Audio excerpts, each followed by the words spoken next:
Hello friends, कैसे हैं आप? मैं हूं आदित्य और मैं हूं विजय। हमारे चैनल एडी विज में आपका स्वागत है। आज के इस वीडियो में हम हिंद चीन के प्रति फ्रांस की नई योजना, हनोई समझौता, फ्रांस की हार, अमेरिकी हस्तक्षेप और जेनेवा समझौता के बारे में पढ़ेंगे। तो चलिए बिना टाइम वेस्ट किए शुरू करते हैं।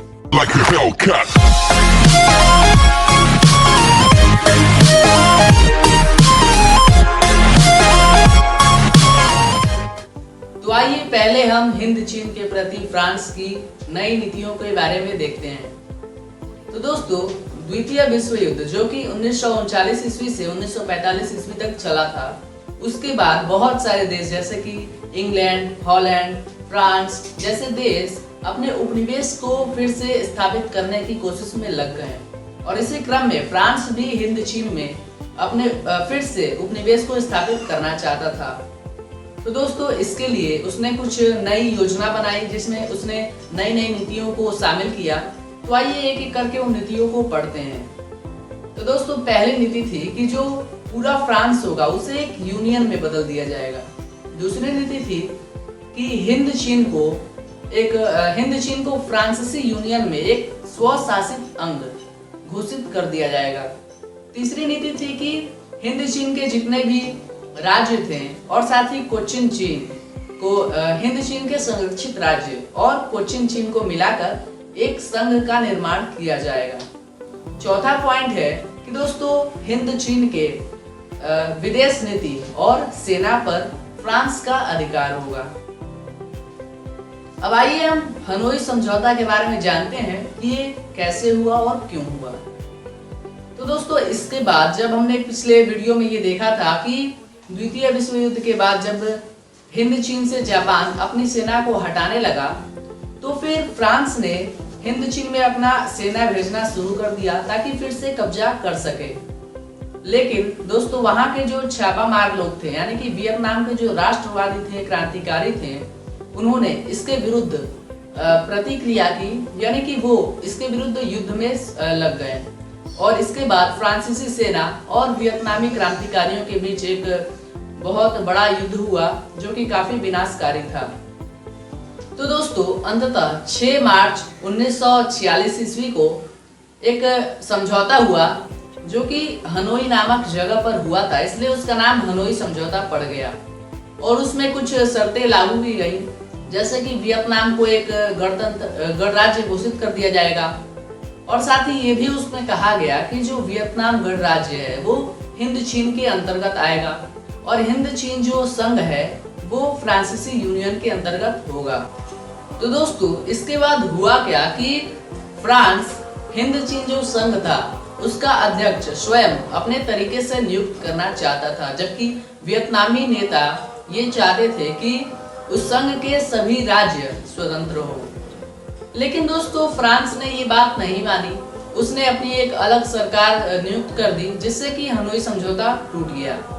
लेकिन उस समय हो ची मिन्ह की ताकत उतनी नहीं थी कि वो फ्रांस का प्रत्यक्ष रूप से सामना कर सके और साथ ही साथ वियतनाम के कुछ प्रतिक्रियावादी लोग, बड़े लोग फ्रांस के साथ मिले हुए थे। तो इसके बाद हो ची मिन्ह के नेतृत्व में फिर से गोरिल्ला युद्ध शुरू हो गया। इन परिस्थितियों का लाभ उठाकर फ्रांस ने बाओ दाई, जिसके बारे में हमने पिछले वीडियो में पढ़ा था, जो अन्नाम का शासक था, उसे वियतनाम का शासक घोषित कर दिया। चूंकि उन्हें ऐसा उम्मीद था कि जो साम्यवादी विरोधी और कम्युनिस्ट विरोधी लोग हैं वो बाओ दाई का समर्थन करेंगे। इसके साथ साथ पिछले चैप्टर्स में हमने पढ़ा था कि 1917 की बोल्शेविक क्रांति के बाद पूरा विश्व 2 खेमों में विभक्त हो गया था, पूंजीवाद और साम्यवाद। और फ्रांस की सहायता विश्व के 2 बड़े पूंजीवादी देश अमेरिका और फ्रांस कर रहे थे। दूसरी तरफ जो हो चिन मिन था वो साम्यवादी विचारों का समर्थक था और वो सर्वप्रथम वियतनाम को एक पूर्ण साम्यवादी देश बनाना चाहता था, पर वो ऐसा नहीं कर पाया क्योंकि उसके दल में ही कुछ लोग ऐसे थे जो साम्यवाद के विरोधी थे। परंतु 1949 ईस्वी में हो ची मिन ने खुले तौर पर चीनी सरकार, जो साम्यवादी सरकार थी, उसे अपना आदर्श माना और इसके साथ ही उसने वियतनाम को एक साम्यवादी गणराज्य के रूप में गठित किया। इसके बाद 1950 ईस्वी में रूस और चीन ने भी वियतनाम को एक साम्यवादी गणराज्य घोषित कर दिया और साथ ही उसे सैनिक सहायता और तकनीकी सहायता देने लगे। इस तरह 1950 ईस्वी आते आते हिंद चीन की स्थिति काफी जटिल हो गई, क्योंकि उत्तरी वियतनाम में हो चिन मिन की साम्यवादी सरकार थी, जबकि दक्षिणी वियतनाम में फ्रांस समर्थित बाओ दाई की सरकार थी। इस तरह पूंजीवादी और साम्यवादी शक्तियां दोनों आमने सामने हो गई। इसके साथ साथ लाओस और कंबोडिया, जहां पुराने राजतंत्र की व्यवस्था थी, वहां भी स्वतंत्रता की मांग उठने लगी। इसके साथ ही जो गोरिल्ला सैनिक थे वो लाओस और कंबोडिया के रास्ते से दक्षिणी वियतनाम पे आक्रमण किया करते थे। इसी क्रम में गोरिल्ला सैनिकों ने दिएन बुएन फुन पर आक्रमण किया, भयंकर आक्रमण किया। इस युद्ध में फ्रांस बुरी तरह पराजित हो गया और लगभग फ्रांस के 16,000 सैनिकों ने आत्मसमर्पण कर दिया। इस तरह दिएन बुएन फुन पर साम्यवादियों का कब्जा हो गया। तो आइए दोस्तों, अब हम हिंद चीन में अमेरिका के हस्तक्षेप और जिनेवा समझौता के बारे में पढ़ते हैं।